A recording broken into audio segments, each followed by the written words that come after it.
छोटे से बाल गोपाल लड्डू गोपाल की सेवा, उनके सेवादार, उनकी प्यारी मैया बिल्कुल अपने छोटे लाडले 6 महीने से भी कोमल बालक के समान करती हैं। अब बात आ जाती है कि भाई गर्मियों के मौसम में तो लाला को गर्मियों के हिसाब के भोग लगाए जाते हैं और सर्दियों के मौसम में लड्डू गोपाल को सर्दियों के हिसाब से भोग लगाए जाते हैं।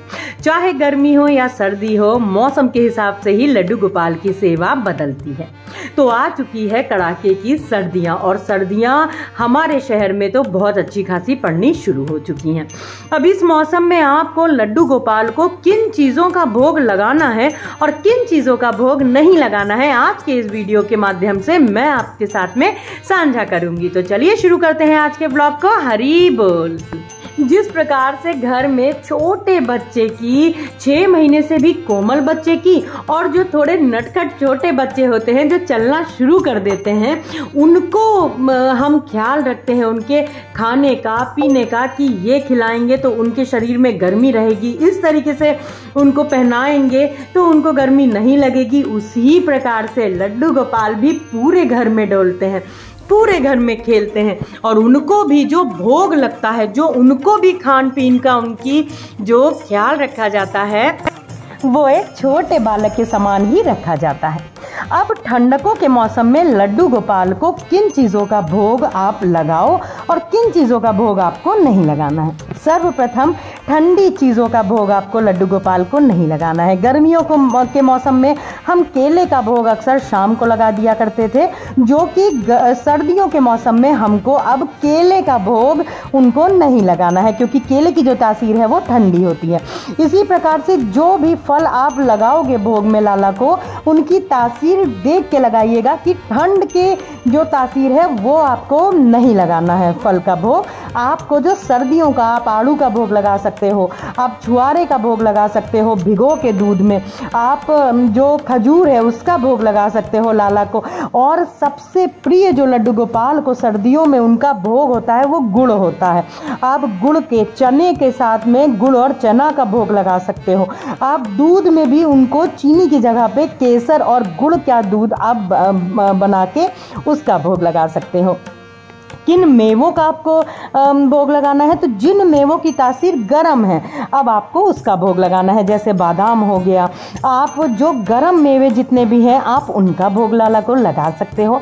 आप एक रात पहले उनको दूध में भिगो लें या आप पानी में भी सिंपल भिगो लो अपने हिसाब से, फिर अगले दिन आप उसको दूध में पका करके उनका लड्डू गोपाल को भोग अवश्य लगाएं, लाला को अति प्रिय है।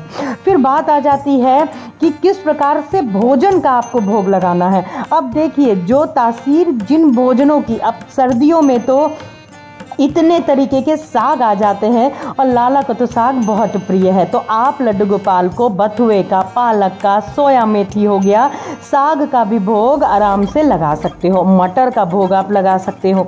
इस तरीके से आपको ध्यान देना है कि लाला को जो आप गर्मियों में जिन चीज़ों का भोग बहुत ही आराम से लगा देते थे, उस तरीके का, जैसे लस्सी हो गया, इसका भोग बिल्कुल नहीं लगेगा, केले का भोग नहीं लगेगा। जिनकी तासीर ठंडी है उनका भोग बिल्कुल भी अब नहीं लगेगा। और अब लाला को जो आप भोग लगाओगे वो हल्का गुनगुना दूध, आपको जो दूध का भोग लगाना है, पहले गर्मियों में हम बिल्कुल ठंडा हो जाने देते थे, लेकिन सर्दियों में हल्का गुनगुना आपको उनको दूध का भोग लगाना होता है जी। देसी घी का प्रयोग गरम गरम दाल में आप लाला को गुनगुना घी डाल के अवश्य भोजन कराएं। और आपको जो आंवला है, आंवले का भी आप भोग लाला को चटनी के रूप में ज़रूर लगाओ। आप हरी धनिया की चटनी आंवले के साथ में भी लगा के देखिए। कहने का मतलब है कि जो भी मौसम का फल होता है, जो भी मौसम की सब्जी है, वो आपको लड्डू गोपाल को भोग में अवश्य लगानी होती है। अब फलों की अगर मैं बात करूं तो आप सेब का भोग उनको ज़रूर लगा सकते हो दूध के साथ में। आप उनको वो रात को भी लगा सकते हो अगर दूध आपका हल्का गुनगुना है तो। इस प्रकार से लड्डू गोपाल की सेवा में ध्यान रखिएगा कि सर्दियों में जो उनको अब भोग लगेगा उसका आपको बहुत ख्याल रखना है कि गर्मियों का जो रूटीन खाने पीने का होता है वो सर्दियों में बिल्कुल बदल जाता है। अब कुछ ड्राई फ्रूट्स हैं जैसे कि बादाम हो गया, किशमिश हो गया, काजू हो गया, अंजीर हो गया, इन सब का भोग आप सर्दियों में लाला को अवश्य लगाइए। गुड़ का सेवन, तिल का सेवन, तिल के गुड़ के जो पाग हैं, तिल गुड़ की पट्टी होती है, इसका तो ज़रूर आप लोग खुद से स्वयं से भी जो लैया होता है उसके लड्डू बना के रख सकते हो, आप तिल के लड्डू बना के रख सकते हो। आप केवल गुड़ को हल्का सा गुड़ में और सफ़ेद तिल के साथ जो चिक्की बनती है, आप मूंगफली के दानों को भी चिक्की के रूप में जो बनाते हैं आप उसका भोग लगा सकते हो। और हाँ, सबसे ज़रूरी मूंगफली के दाने जो होते हैं उसको आप ज़रूर उसका भोग लाला को लगाइए, लाला को अति प्रिय है। ठीक है, तो कहने का मतलब है कि सर्दियां हैं, जिस प्रकार से आप अपने छोटे बच्चों का, अपने घर में बुजुर्ग का ख्याल रखते हो कि जो भोजन आप कराओगे उससे उनके शरीर में गर्मी बनी रहेगी, वो चुस्त दुरुस्त रहेंगे, खेलने में उनको दिक्कत नहीं होगी, उसी प्रकार से आपको लड्डू गोपाल का भी ध्यान रखना है, क्योंकि लाला भी पूरे घर में डोलते हैं, पूरे घर में खेलते हैं।